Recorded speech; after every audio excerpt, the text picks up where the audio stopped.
Number two, there's two things I've discovered. That there are people who are not productive, are people who are so much spend time in beauty. Look at boys who spend their time in the gym. Ngabetika. I've never seen a man who is a kanyama. They're making spark. No, six-pack for who, God's sake. Let me tell you how it is. I've never seen a man with a six-pack who's a billionaire. He's not there. Baba Kumaba billionaire. So There is no Kanyama who is a billionaire. They're all broke. They're all working on the border. They're using a taxi. You find them in the taxi park when like, hey, their whole brain is in the chest. So going back, I don't think it's right to look for a man who spends his 8 hours in gym, lifting. Okay, we're still speaking to a pastor and a businessman, and that is Mondo Mugisha. He's going to give you knowledge on how you can still operate businesses even when you're in the lockdown. And to the generation, to what future are you holding up? But why do we teach, and why do we teach people who are not prepared? Let's first prepare this generation for business. How would you prepare them? How would but you they prepare need them? what we call civic education. They need to know even the value of money.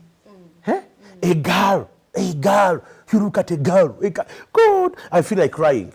A girl, a beautiful girl, instead of asking a man how to do a small business for her, or him or business, small scale business for 5 million, he's busy asking for iPhone of 5 million. Are you mad? Do you get a girl instead of asking a man and tell him, look, I want to be empowered. I want to do something. You're busy asking for makeup. Which kind of makeup? You're spending money on makeup. You're spending money on bottles of whiskey. They're busy slaying. Yay! You young men, if you see a woman is giving you budgets that are not in line with prosperity, run away from him. If you have a girlfriend today who does not understand the dynamics of living, run away from her. Let me tell you something. If you want to see a wife material, you look at the proposals they give you. You hear the dreams they give you. You hear how they are dreaming. But we have beautiful girls who don't have even one single dream. Their dream is to go to Angeno Club. When they call a man, they're asking him, when are we going out? Honey, when are we meeting you? Young man, wake up. You are having Enkuchu. Enkuchu is a girl who does not think from behind and from the front. No. So to me, if you are still having such kind of a woman, you're going to have another slay mamas in your own home, and you're going to give back to a wrong generation. What business ventures would you advise the young generation? Depending on the brain. Depending on the brain. You give a slay queen a business and say, I'm giving a dip of soda. She'll call her friends to party. For the depot? Yeah, for a dipper. Make a dipper for her. You do a dipper for sodas. Just sodas. For a start, give her a supermarket. Every money they make, she'll be wanting to buy an iPhone. But there are those that are not slay queens. If you could talk to those that are not slay queens, that are waiting for opportunities. I wish I can have 20 of them. I'm looking for 20 young, brilliant girls I can give 10 million and give it to me in the end of the year without any interest. And I'm going to do that. Very well. And listen, you don't need to have a proposal, a degree. I just need to hear your dreams. Okay. I just need to sit down like this. I hear you talk. I want you to show me a plan how you're going to implement it.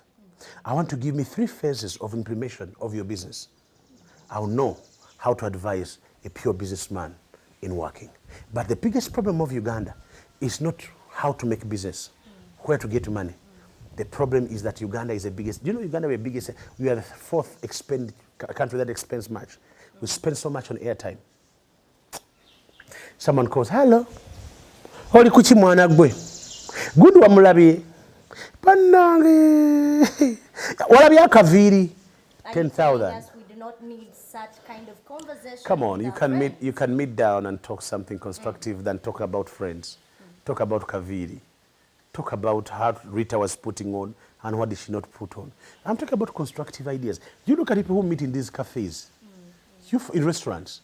White people, when they meet for dinner and they're a couple, is when they believe that their brain is settled to make right decision. They start talking strong decision while they are taking dinner when they have gone out. African men and women, when they go out, they're telling themselves, hello, baby. You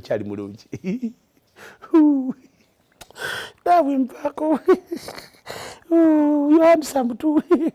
They drive car, they go back home. How many hours do you have?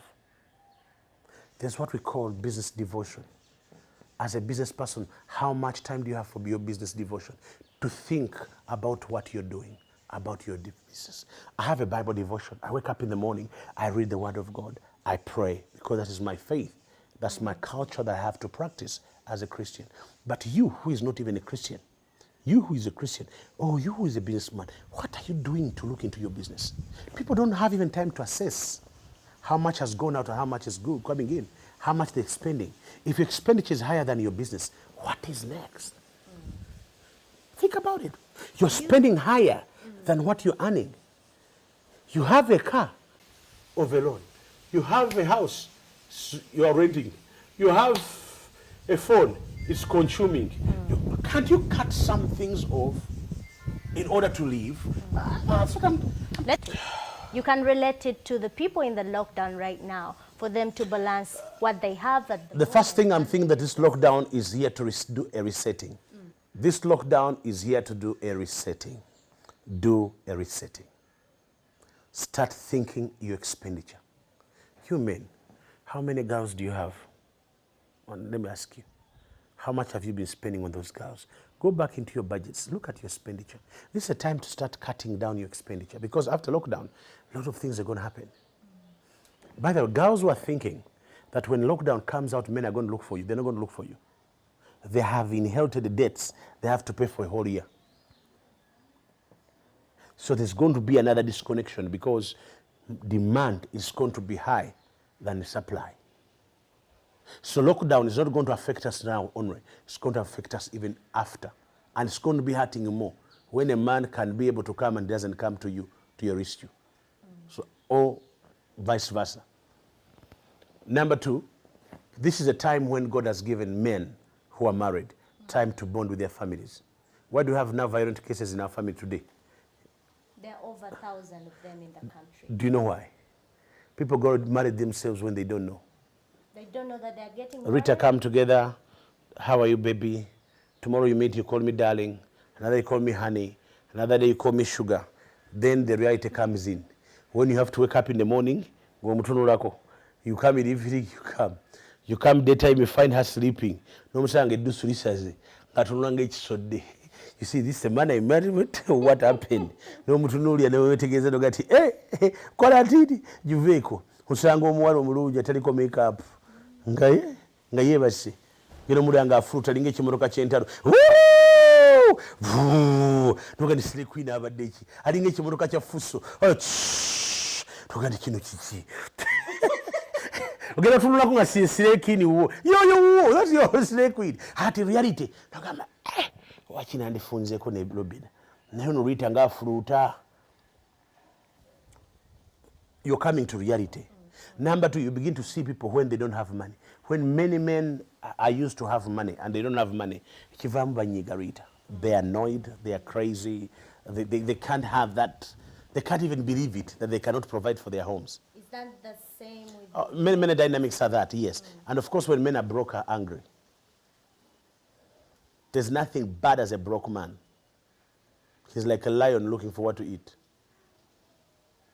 That's why they go to no, of course. No, those ones don't know what to do, of course. I know that. The Kanyamas leave them alone. Tebalina sente bavu balunkupi teri kanyama mugagga. Ebisirani biri mu bakanyama. Bad luck is with kanyama. You get married. I mean, get a man who is a kanyama. You'll see. N'abaana mugenda okuzala bagenda kuba batunulanga endali omu atunula eno nga n'ekiseera tunula eno nga nnyini etunula eri. Teri musajja kanyama tudde alina sente. Tebaliyo. Okay, let us get to the conclusion of the discussion. What business message are you giving to the people watching you? You can advise them, because after the lockdown, there is a life. How can they handle that? Even spiritually, sorely, how can they go over this? Every businessman needs a mentor. Instead of asking great people money, let's ask them wisdom, how they have made it. A good businessman starts with being mentored. Goes to think tank programs to start thinking and preparing himself for venture. When situations change, life changes.